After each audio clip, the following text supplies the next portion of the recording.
Leitura diária. Levítico 14. A purificação da lepra. Disse também o Senhor a Moisés: esta é a regulamentação acerca da purificação de um leproso. Ele será levado ao sacerdote, que sairá do acampamento e o examinará. Se a pessoa foi curada da lepra, o sacerdote ordenará que 2 aves puras, vivas, um pedaço de madeira de cedro, um pano vermelho e um ramo de hisopo sejam trazidos em favor daquele que será purificado.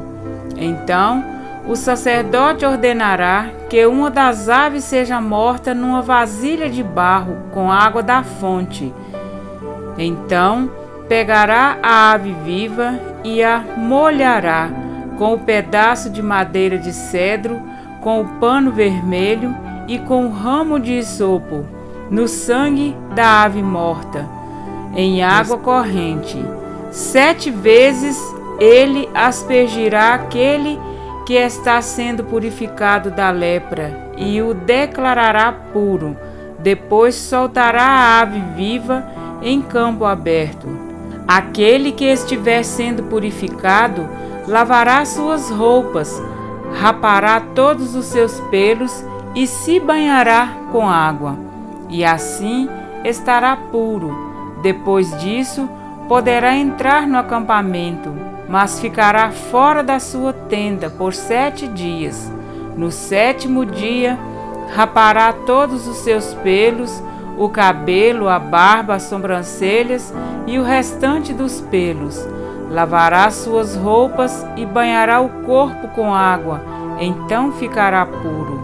No 8º dia, pegará 2 cordeiros sem defeito e uma cordeira de 1 ano sem defeito, juntamente com 3 jarros da melhor farinha amassada com óleo, como oferta de cereal, e uma caneca de óleo. O sacerdote que faz a purificação apresentará ao Senhor a entrada da tenda do encontro, tanto aquele que estiver para ser purificado, como as suas ofertas. Então, o sacerdote pegará um dos cordeiros e o sacrificará como oferta pela culpa, juntamente com a caneca de óleo. Ele os moverá perante o Senhor como gesto ritual de apresentação e matará o cordeiro no lugar santo, onde são sacrificados a oferta pelos pecados e o holocausto. Como se dá com a oferta pelo pecado, também a oferta pela culpa pertence ao sacerdote, é santíssima. O sacerdote porá um pouco do sangue da oferta pela culpa na ponta da orelha direita daquele que será purificado, no polegar da sua mão direita e no polegar do seu pé direito. Então, o sacerdote pegará um pouco de óleo da caneca e o derramará na palma da sua própria mão esquerda. Molhará o dedo direito no óleo que está na palma da mão esquerda e com o dedo aspergirá 7 vezes perante o Senhor. O sacerdote ainda porá um pouco do óleo restante na palma da sua mão, na ponta da orelha direita daquele que está sendo purificado, no polegar da sua mão direita e no polegar do seu pé direito, em cima do sangue da oferta pela culpa. O óleo que restar na palma da sua mão, o sacerdote derramará sobre a cabeça daquele que está sendo purificado e fará propiciação por ele perante o Senhor. Então, o sacerdote sacrificará a oferta pelo pecado e fará propiciação em favor daquele que está sendo purificado da sua impureza. Depois disso, o sacerdote matará o animal do holocausto e o oferecerá sobre o altar, juntamente com a oferta de cereal, e assim fará propiciação pelo ofertante, o qual estará puro. Se todavia for alguém pobre, sem recursos para isso, pegará um cordeiro como oferta pela culpa, para ser movido e para fazer propiciação por ele, juntamente com um jarro da melhor farinha, amassada com óleo, como oferta de cereal, uma caneca de óleo e 2 rolinhas ou 2 pombinhos, conforme os seus recursos, um como oferta pelo pecado e o outro como holocausto. No 8º dia, ele os trará ao sacerdote para sua purificação à entrada da tenda do encontro, perante o Senhor. O sacerdote pegará o cordeiro da oferta pela culpa com uma caneca de óleo e os moverá perante o Senhor como gesto ritual de apresentação. Matará o cordeiro da oferta pela culpa e pegará um pouco do sangue e o porá na ponta da orelha direita daquele que está sendo purificado, no polegar da sua mão direita e no polegar do seu pé direito. O sacerdote derramará um pouco de óleo na palma da sua mão esquerda e com o dedo indicador direito aspergirá um pouco do óleo da palma da sua mão esquerda 7 vezes perante o Senhor. Ele porá o óleo na palma da sua mão, nos mesmos lugares em que pôs o sangue da oferta pela culpa, na ponta da orelha direita daquele que está sendo purificado, no polegar da sua mão direita e no polegar do seu pé direito. O que restar do óleo na palma da sua mão, o sacerdote derramará sobre a cabeça daquele que está sendo purificado, para fazer propiciação por ele perante o Senhor. Depois, sacrificará uma das rolinhas ou um dos pombinhos, conforme os seus recursos, um como oferta pelo pecado e o outro como holocausto, juntamente com a oferta de cereal. Assim, o sacerdote fará propiciação perante o Senhor em favor daquele que está sendo purificado. Essa é a regulamentação para todo aquele que tem lepra e não tem recursos para fazer a oferta da sua purificação. A purificação do mofo. O Senhor disse a Moisés e a Arão: quando vocês entrarem na terra de Canaã, que lhes dou como propriedade, e eu puser mancha de mofo numa casa, na terra que lhes pertence, o dono da casa irá ao sacerdote e dirá: parece-me que há mancha de mofo em minha casa. Antes de examinar o mofo, o sacerdote ordenará que desocupem a casa para que nada que houver na casa se torne impuro. Depois disso, o sacerdote irá examinar a casa, examinará as manchas nas paredes, e se elas forem esverdeadas ou avermelhadas e parecerem mais profundas do que a superfície da parede, o sacerdote sairá da casa e a deixará fechada por 7 dias. No 7º dia, voltará para examinar a casa. Se as manchas se houverem espalhado pelas paredes da casa, ordenará que as pedras contaminadas pelas manchas sejam retiradas e jogadas num local impuro, fora da cidade. Fará que a casa seja raspada por dentro e que o reboco raspado seja jogado num local impuro, fora da cidade. Depois, colocarão outras pedras no lugar das primeiras e rebocarão a casa com barro novo. Se as manchas tornarem a alastrar-se na casa depois de retiradas as pedras e de raspada e rebocada a casa, o sacerdote irá examiná-la, e se as manchas se espalharem pela casa, é mofo corrosivo, a casa está impura, ela terá que ser demolida, as pedras, as madeiras e todo o reboco da casa, tudo será levado para um local impuro fora da cidade. Quem entrar na casa enquanto estiver fechada, estará impuro até a tarde.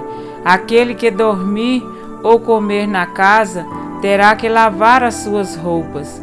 Mas se o sacerdote for examiná-la e as manchas não se houverem espalhado depois de rebocada a casa, declarará pura a casa, pois as manchas de mofo desapareceram. Para purificar a casa, ele pegará 2 aves, um pedaço de madeira de cedro, um pano vermelho e isopo. Depois, matará uma das aves numa vasilha de barro com água da fonte.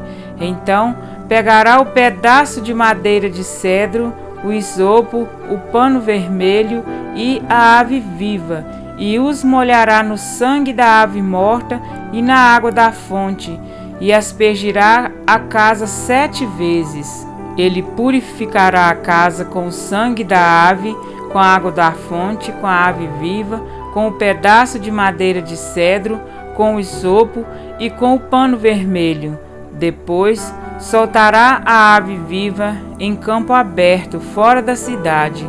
Assim fará propiciação pela casa, e ela ficará pura.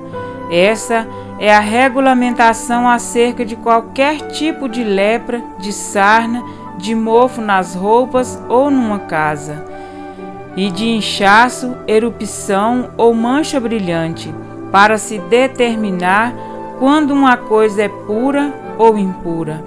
Essa é a regulamentação acerca de qualquer tipo de lepra e de mofo. Amém? Para refletir. Tanto a comprovação da lepra quanto a cura da doença exigiam cerimônias que deveriam ser observadas. Mesmo depois de sarado, o leproso precisava novamente apresentar-se ao sacerdote, e este deveria exigir do sarado 2 aves vivas e limpas, e pau de cedro e estofo carmesim e isopo. Realizada a cerimônia de purificação, o ex-leproso era declarado limpo e a ave viva, manchada no sangue da ave que foi imolada sobre águas correntes, era solta para o campo aberto, como símbolo de uma praga que fora mandada embora. Havia ainda uma série de condições para que a pessoa pudesse ser declarada definitivamente limpa. Mesmo que pudesse entrar novamente no arraial, precisava aguardar o prazo de 7 dias antes de entrar em sua tenda. Também tinha que rapar o cabelo e todo o pelo do corpo, lavar as suas vestes e tomar banho, além de que, ao 8º dia, precisava oferecer oferta pela culpa, oferta pelo pecado, holocausto e oferta de manjares. Em seguida, o Senhor apresenta uma segunda forma de lepra, a lepra a alguma casa. Neste caso, o mais provável é que se tratasse de praga de bolor ou de fungo. Este era um problema que ainda não afetava o povo, pois que habitava em tendas. Deus estava preparando para saberem como lidar com tal dificuldade quando estivessem habitando na terra de Canaã. Manchas esverdeadas ou avermelhadas precisavam ser cuidadosamente observadas. Caso elas se estendessem nas paredes da casa, eram arrancadas as pedras contaminadas, a casa era rapada por dentro e por fora, eram colocadas novas pedras e a casa era rebocada com outra argamassa. Mas, caso todo esse processo não fosse suficiente e a praga retornasse, a casa era declarada imunda, sendo derrubada, restando apenas entulho em lugar imundo. A primeira situação nos remete ao pecado e às consequências do pecado. Há uma obra individual a ser feita na vida do pecador. Como está escrito, a alma que pecar, essa morrerá. Ezequiel 18:4. Precisamos prestar contas a Deus do que estamos fazendo de nossa existência. O pecado nos torna sujos e indignos de estarmos na presença de Deus, mas a sua graça nos é estendida e não percebemos que ela é suficiente para nos limpar e purificar de todo o mal. Contudo, mesmo retomando ao aprisco do Senhor, com a certeza da cura oferecida por Jesus, nossa vida deve ser um testemunho vivo de que estamos curados e livres das imundícies que dantes nos maculavam. A família e a sociedade precisam assegurar-se de que o indivíduo está no caminho direito. A mudança interior sempre reflete em uma mudança exterior. Com os ouvidos atentos à vontade de Deus, as mãos dispostas a servi-lo e os pés firmes no caminho em que deve andar, segue confiante na perfeita expiação de Cristo e por seu sangue torna-se limpo. A segunda situação ilustra a triste realidade de famílias afetadas pela praga do pecado. São inicialmente pequenas concessões que a longo prazo produzem resultados difíceis de consertar, e como a casa cujo fungo se espalha e a reforma não adianta, há nela lepra maligna, está imunda. Quantos não têm declarado a respeito de seu lar? Parece-me que há como que praga em minha casa. Quantos têm sofrido a dor de um casamento fracassado, de um filho desencaminhado ou de uma família que não se ama? Cristo nos oferece uma nova vida, uma reforma por dentro e por fora.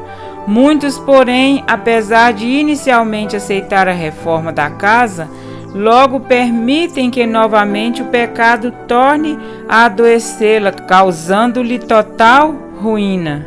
O Senhor deseja limpar a nossa vida e a nossa casa. Este é o objetivo da salvação em Cristo Jesus. Crê no Senhor Jesus e serás salvo tu e tua casa. Atos 16:31. A mudança precisa começar em nós, e por mais que a nossa família tenha sido afetada pelo maligno, saibamos que Jesus já o derrotou e está com todo o material em mãos para renovar e purificar o nosso lar. Não podemos desistir. Oremos e perseveremos. Amemos e confiemos no Deus que não conhece o impossível. Amém?